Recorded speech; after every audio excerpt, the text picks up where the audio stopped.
तो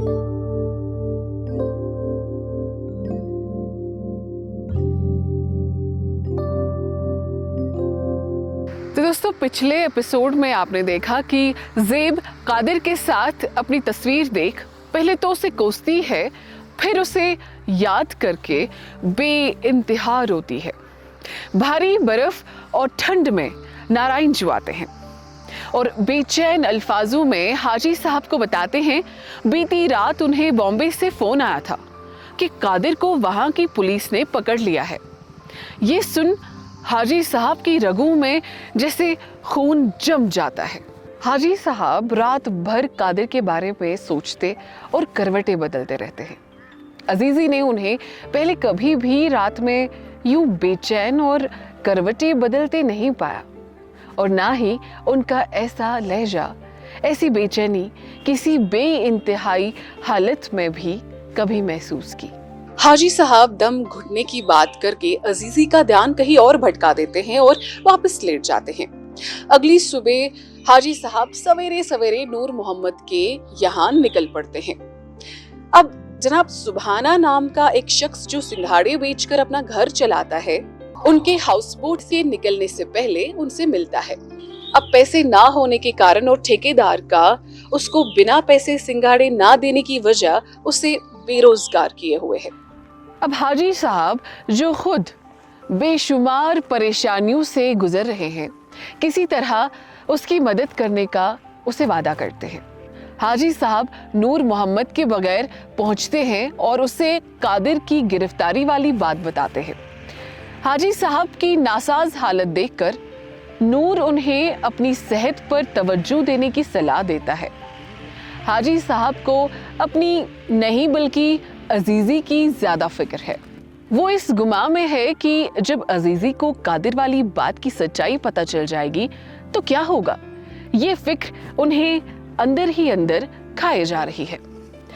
नूर मोहम्मद हाजी साहब को इस मुश्किल घड़ी में नारायण जी के पास चलने की राय देता है। उसका मानना है कि इस दरमियान शायद बॉम्बे से वहां कोई और फोन आया हो और कोई और इत्तला मिली हो। हाजी साहब को भी ये बात दुरुस्त लगती है। दोनों निकलने की तैयारी करने लगते हैं। अब आगे। मुस्कुराती सुबह की और गुनगुनाती शाम की, मुस्कुराती सुबह की और गुनगुनाती शाम की, ये कहानी गुल की है गुलशन की है गुलफाम की, ये कहानी गुल की है गुलशन की है गुलफाम की। मुस्कुराती सुबह की और गुनगुनाती शाम की, ये कहानी गुल की है गुलशन की है गुलफाम की, ये कहानी गुल की है गुलशन की है गुलफाम की।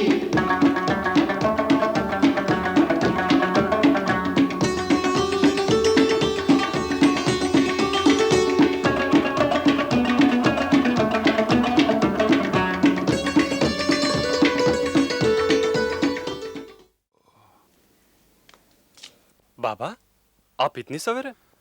ओ निसार, वो जरा नूर मोहम्मद से मशवरा करना था। माय गुडनेस, क्या हालत है? सांस कैसे फूली जा रही है? जरा लेटिए। सीढ़ियाँ चढ़ के आया हूँ। बाबा लेटिए ना। मैं 1 मिनट लेट जाइए। अरे मैं बिल्कुल ठीक हूँ। बस ऐसे ही। देखो तो सही, ये सांस फूल क्यों रही है? अरे भाई, मुझे कुछ नहीं हुआ। बाबा 1 मिनट खामोश रहिए। जरा लंबी सांस लीजिए। अरे भाई, ये बुढ़ापा है और कुछ नहीं। बेटा सब ठीक है ना? अब्बा, इन्हें ब्रोंकाइटिस हो गया है। आगे जूं-जूं सर्दी बढ़ती जाएगी, इन्हें ये तकलीफ बहुत तंग करेगी। सुनो इसकी बात। अरे वो कश्मीरी कैसा जो सर्दी का मुकाबला ना कर सके। बाबा मजाक रहने दो। अब सर्दियां किसी गर्म इलाके में गुजारने का सिलसिला शुरू कर दो। इतना बड़ा मुल्क है, अगर वाकई इनका जाना जरूरी है तो कुछ ना कुछ बंदोबस्त हो जाएगा। किस वसवसे में फंस गए हो? कल रात शलगम गोश्त खाया था, उसकी वजह से छाती में कफ जमा हो गया है। हाँ, कफ हो गया है, लेकिन बहुत ज्यादा। मैं क्लिनिक से कुछ कैप्सूल भिजवाता हूँ। दिन में 4 बार लेना। अच्छा। बाकी अपने आप को सर्दी से बिल्कुल बचाए रखना। तू जा, क्लिनिक में मरीज बेचारे तेरा। मैं चलता हूँ। अपना ख्याल रखना। अच्छा। देखा, घर में डॉक्टर हो तो यही होता है। अब्बा वो डॉक्टर है, ठीक कह रहा है। चल नारायण जू के चलते हैं, चल। हाँ चलो। ये भी रखते हैं।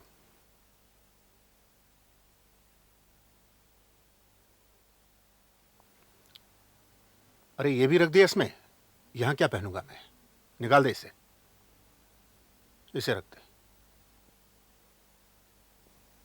ओह, आ गए तुम लोग। अरे मैं तो तुम्हारा ही सोच रहा था। अस्सलाम वालेकुम। वालेकुम सलाम लाल साहब। सलाम। क्या हाल है बेटे? ठीक है। देखो गोपाल जी। तुम ही रहने दो, तुम जाके किचन का अच्छा काम जी। निपटाओ। जाओ, शाबाश। देखो दरवाजा बंद करके जाओ। अच्छा साहब।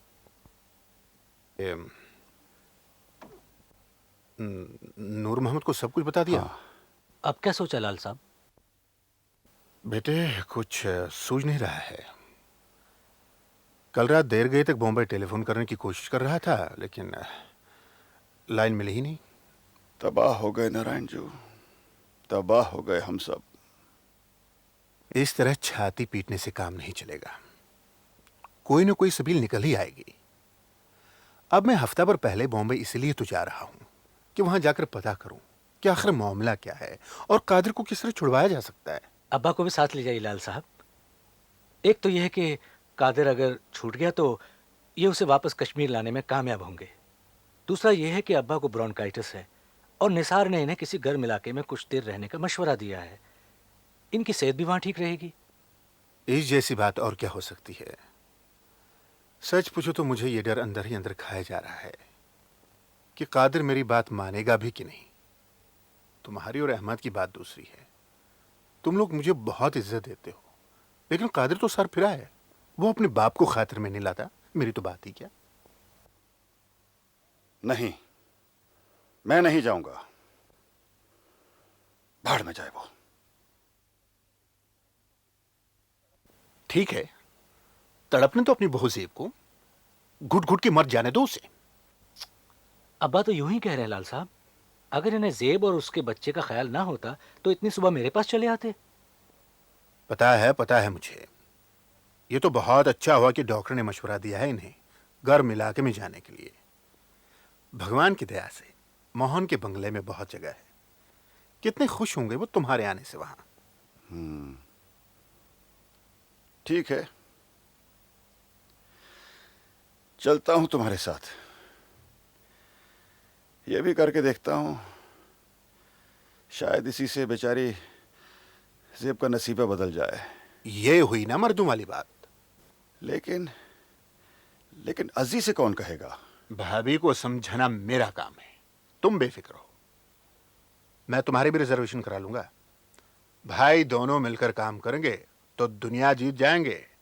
कादिर की तो बात ही नहीं।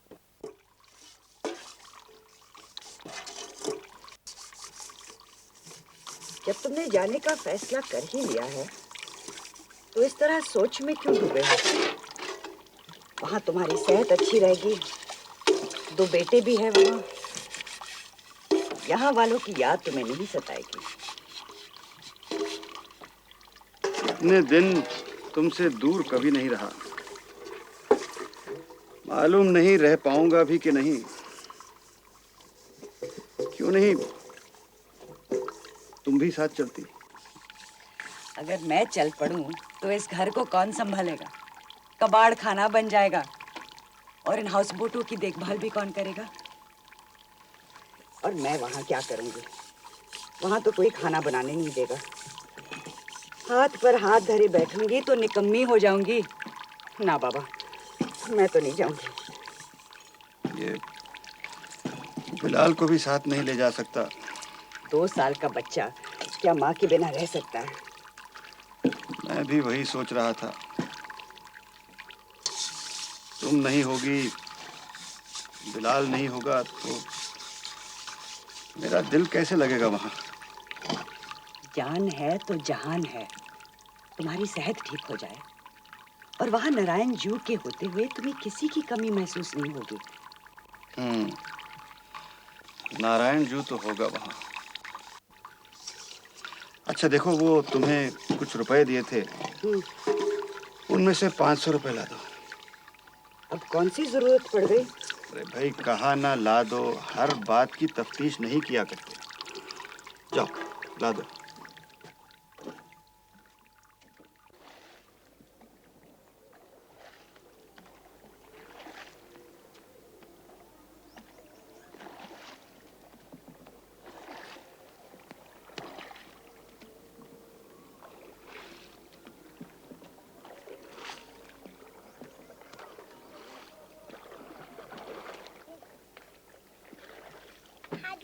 हाजी साहब मोदी, हाजी साहब आ गए। हाजी साहब आ गए। क्या कर? हाजी साहब। हाजी सुनते हो? बाहर आओ, हाजी साहब आए हैं। कैसे बेटा? हाजी साहब आए हैं। सलाम। वालेकुम वालेकुम। ये आपने क्या गजब किया, खुद ही चले आए इस गुनाहगार के पास। सुबहाना, ये मैं क्या देख रहा हूँ? बच्चे इतनी सर्दी में एक कपड़े में घूम रहे हैं। अरे निमोनिया हो जाएगा भाई। ये गरीब की चमड़ी है, इस पे नमूनिया क्या असर करेगा हाजी साहब। अच्छा देख, फिलहाल ये रख ले। हाँ, जरूरत पड़ी तो नूर मोहम्मद से और ले लेना। नहीं नहीं नहीं, मैं किसी और से नहीं मांग सकता। मैं कुछ दिनों के लिए बंबई जा रहा हूँ। छाती में दर्द सा है, डॉक्टर ने कहा है कि सर्दी में और बढ़ जाएगा। तुझे मांगने की जरूरत नहीं पड़ेगी, मैं नूर मोहम्मद से कह के रखूंगा। हाँ? देख,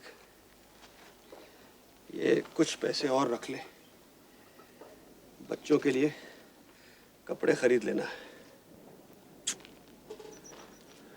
खुदा हाफिज बेटा। खुदा हाफिज।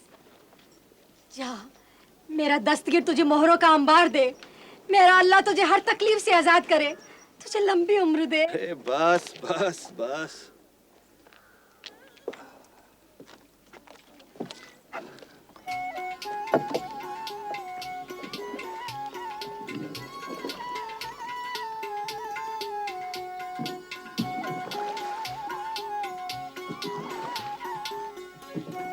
ले बेटी खा ले, तू आजकल कुछ नहीं खाती।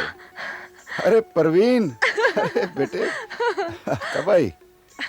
परवेज साथ नहीं आया? वो दिल्ली गए हैं। अरे तुझे भी तो साथ जाना था। हाँ, वो साथ नहीं ले गया? जाएगी जाएगी, महीने बाद सास ससुर के साथ जाएगी। अच्छा अच्छा अच्छा। तुम चाय पी लो बेटी, चाय देना। कैसी हो बेटा? अब्बा, आप जब वापस आएंगे तो कादिर भाई भी आपके साथ होंगे ना? हाँ हाँ, क्यों नहीं, वो भी तो साथ आएगा।